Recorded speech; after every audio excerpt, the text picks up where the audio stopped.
আগামী ডিসেম্বরের মধ্যে শেখ হাসিনা সহ গুম খুনের নির্দেশদাতাদের বিচারের রায় কার্যকর হলে ফেব্রুয়ারিতে নির্বাচনে বাধা নেই বলে মন্তব্য করেছেন জাতীয় নাগরিক পার্টি এনসিপির উত্তরাঞ্চলের মুখ্য সংগঠক সার্জিস আলম। আসন্ন জাতীয় সংসদ নির্বাচনে শাপলা প্রতীক নিয়েই এনসিপি অংশ নেবে বলে আবারও জানান তিনি।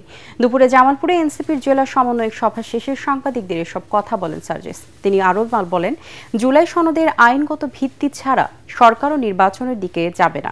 রাজনৈতিক দলগুলোর মধ্যে কাদা ছোড়াছুড়ি না করার আহ্বান জানান এনসিপির এই নেতা।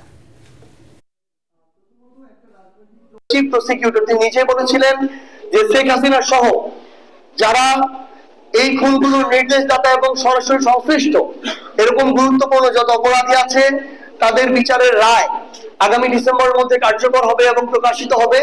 আমরা সেটার অপেক্ষায় আছি। এইরকম আস্থা যদি আমরা পাই, আমরা মনে করি তাহলে ফেব্রুয়ারির মধ্যে এই নির্বাচন হওয়ার কোনো বাধা থাকতে পারে না।